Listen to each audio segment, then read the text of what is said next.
அஸ்ஸலாமு அலைக்கும் வரஹமத்துல்லாஹி வபரகாத்துஹு. மதீனாவுக்கும் தபூக்கிற்கும் இடையில் உள்ள ஒரு ஊர் தான் ஹிஜ்ர். ஹிஜ்ர் என்ற ஊரில் சமூக கூட்டத்தினர் வாழ்ந்து வந்தாங்க. இந்த கூட்டத்தினருக்கு ஏகத்துவத்தை எடுத்துரைக்கிறதுக்காக அல்லாஹால் அனுப்பப்பட்ட நபி தான் சாலிஹ் அலைஹிஸ்ஸலாம் அவங்க. ஒரு நூற்றாண்டு காலம் ஏக இறைவன் அல்லாஹ் ஒருவனேன்னு பிரச்சாரம் செஞ்சும் எந்த பயனும் கிடைக்கல. யாருமே நேர்வழி அடையலைன்ட்டு ரொம்பவும் மனம் வருந்தினாங்க சாலிஹ் அலைஹிஸ்ஸலாம். ஏகத்துவத்தை மக்களுக்கு எத்தி வைக்கிறதுக்கு முன்னாடி அறிவு ஜீவியாகவும் நல்ல பண்புடையவராகவும் இருந்த சாலிஹ் அலைஹிஸ்ஸலாம் ஏகத்துவத்தை எடுத்து வச்ச பின்னாடி அந்த மக்கள் மத்தியில் அவமதிக்கப்பட்டவங்களாக ஆனாங்க. ஒவ்வொரு கூட்டத்தாருக்குமே ஒவ்வொரு தனித்தன்மை இருக்குது. அப்படி இந்த கூட்டத்தாருடைய தனித்தன்மை என்ன அப்படின்னா, மலைகளை குடைந்து பள்ளத்தாக்க அமைச்சு அதில் வசித்து வரக்கூடிய தன்மை இருந்துச்சு. ஏகத்துவத்தை சொல்ல சொல்ல அந்த மக்கள் நபியை பார்த்து உமக்கு யாரோ சூனியம் வச்சுட்டாங்கன்னு ஏளனம் செஞ்சாங்க. நீங்கள் நபிதான்னு நிரூபிக்க அல்லாஹ்வுடைய புறத்துலேருந்து ஏதாவது ஒரு அத்தாட்சியை கொண்டு வாங்கன்னு சமூக கூட்டத்தினர் கூறும்போது, சமூக கூட்டத்துடைய அரசன் ஒரு மலையை சுட்டி காட்டி அதில் உள்ள பாறை ஒன்றிலிருந்து ஒரு சினையான ஒட்டகத்தை நீங்கள் வெளிக்கொண்டு வரணும். வெளியெடுத்த அடுத்த நொடியே எங்கள் கண் முன்னாடி ஒரு குட்டியை ஈன்ற வேண்டும் அந்த ஒட்டகம் அப்படின்னு சொல்கிறான். அப்படி நீங்கள் செஞ்சீங்கன்னா உங்களுடைய நபித்துவத்தை நாங்கள் ஏற்றுக்கொள்கிறோம் அப்படின்னு சொல்லி முடிக்கிறான். பிறகு அல்லாஹ் கிட்ட சாலிஹ் அலைஹிஸ்ஸலாம் அவங்க துவா செஞ்சாங்க. அல்லாஹ் பிரம்மாண்டமான ஒரு ஒட்டகத்தை அந்த பாறைக்கு நடுவில் இருந்து வெளிவர வைக்கிறான். அதுக்கு ஒரு குட்டியையும் ஈன்றுது. பின்பு சாலிஹ் அலைஹிஸ்ஸலாம் சொல்கிறாங்க, இந்த ஒட்டகத்தை நீங்கள் யாரும் எந்த ஒரு தீங்கும் செய்யக்கூடாது. அப்படி செஞ்சீங்கன்னா அல்லாஹ்வுடைய வேதனை உங்கள் மீது இறங்கும் அப்படின்றாங்க. ஒட்டகத்தை பார்த்த சிலர் ஏகத்துவத்தை ஏற்றுக்கொண்டாங்க, நபித்துவத்தை ஏற்றுக்கொள்கிறாங்க. அந்த ஒட்டகம் சில காலம் இந்த உலகத்தில் வாழுது.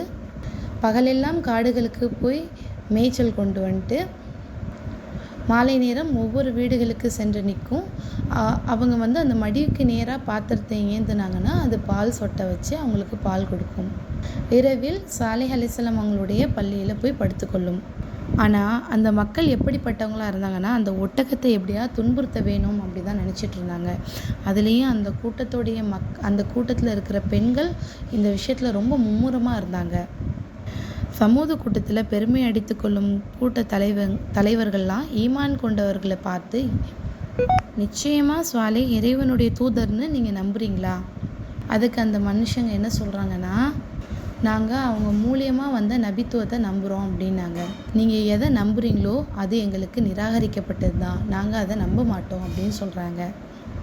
இந்த சில மக்கள் என்ன பண்ணுறாங்க அப்படின்னா, சமூக கூட்டத்தார்கள் சாலிஹ் நபிக்கிட்ட போய், நீங்கள் உண்மையாளராக இருந்தீங்க அப்படின்னா நீங்கள் வாக்களித்த வேதனையே எங்கள்கிட்ட கொண்டு வாங்க அப்படின்னு சொல்கிறாங்க. அதுக்கு சாலிஹ் அலைஹிஸ்ஸலாம் சொல்கிறாங்க, என்னுடைய சமூகத்தாரே, நீங்கள் ஏன் நன்மை நினச்சி தீமையின் பக்கம் இவ்வளவு அவசரப்படுறீங்க? நீங்கள் மன்னிப்பு கோர வேணாமா? நீங்கள் அல்லாஹ்வுடைய திருப்தி அடைய வேணாமா அப்படின்னு கேட்குறாங்க. புதன்கிழமை வருது. குதார் மற்றும் மசாஹ் அப்படின்ற இருவர் அவங்களுடைய வயதொத்த ஒரு 7 பேரை கூட்டிகிட்டு போய் அந்த ஒட்டகத்துடைய நரம்பை வெட்டுறாங்க. இன்னும் அந்த ஒட்டகத்தை கொலை செஞ்சிடுறாங்க. இதை பார்த்த சாலிஹ் அலைஹிஸ்ஸலாம் அவங்க ரொம்பவும் வேதனைப்படுறாங்க. அல்லாஹ்வுடைய அத்தாட்சியை நீங்கள் பொய்யாக்குறீங்களா? நிச்சயமாக அல்லாஹ்வுடைய வேதனை உங்களை தீரும்னு சொல்கிறாங்க. இன்னொரு திட்டம் தீட்டுறாங்க அந்த மக்கள். சாலிஹ் அலைஹிஸ்ஸலாம் அவங்களையும் அவங்களுடைய குடும்பத்தாரையும் இரவோடு இரவாக அழிச்சிடணும் அப்படின்னு. அல்லாஹ் அவங்களுக்கு இந்த விஷயத்தை தெரியப்படுத்துகிறான். சாலிஹ் அலைஹிஸ்ஸலாம் அவங்களுடைய குடும்பத்தாரும் ஈமான் கொண்டவர்களையும் சாலிஹ் அலைஹிஸ்ஸலாம் இன்னொரு பகுதிக்கு கூட்டு போகும்போது அந்த மக்களை பார்த்து என்ன சொல்கிறாங்க அப்படின்னா, இன்னும் 3 நாள் தான் உங்களுக்கு அவகாசம் இருக்குது, அல்லாஹ்வுடைய வேதனை இந்த ஊரில் இறங்கும்னு சொல்லிட்டு போயிடுறாங்க. அவங்க போன முதல் நாள் அந்த மக்களுடைய முகம் சிவப்பாக மாறுது. அப்போ அவங்களுக்குள்ளேயே பேசிக்கிறாங்க, சாலிஹ் அலைஹிஸ்ஸலாம் ஏதாவது நமக்கு சூனியம் செஞ்சு வச்சிட்டாங்களா அப்படின்ட்டு. 2வது நாள் அவங்களுடைய முகம் கருப்பாக மாறுது. சாலிஹ் அலைஹிஸ்ஸலாம் நமக்கு ஏதாவது சூனியம் செஞ்சுட்டாங்களோ, இல்லை இது சாலிஹ் அலைஹிஸ்ஸலாம் அவங்களுடைய சாபமா அப்படின்னு சொல்லிட்டு அவங்களுக்குள்ளேயே பேசிக்கிறாங்க. 3வது நாள் அவங்களுடைய முகம் மஞ்சள் நிறமாக மாறுது. இவங்களுக்குள்ளேயே தர்கிக்கிறாங்களே தவிர அல்லாஹ் கிட்ட பாவ மன்னிப்பு கேட்கணுன்ற யோசனை கூட இவங்களுக்கு வரலை. 3வது நாளுடைய இறுதியில் ஒரு இடி முழக்கம் வருது. இதன் மூலம் அவங்க எல்லாரும் குப்புற விழுந்து இறந்து கிடக்கிறாங்க. அஸ்தக்ஃபிருல்லாஹ், அல்லாஹ் மன்னிக்கணும். பாருங்க, மனிதன் எவ்வளவு முட்டாளாக இருக்கிறான் அப்படின்னு. அல்லாஹ் ஒரு விஷயத்த நமக்கு செய்ய வேணான்னு சொன்னான்னா அதில் பல மடங்கு நன்மை நமக்கு இருக்குன்றதே உணராத மக்களாக தான் நாமளும் இருக்கிறோம்.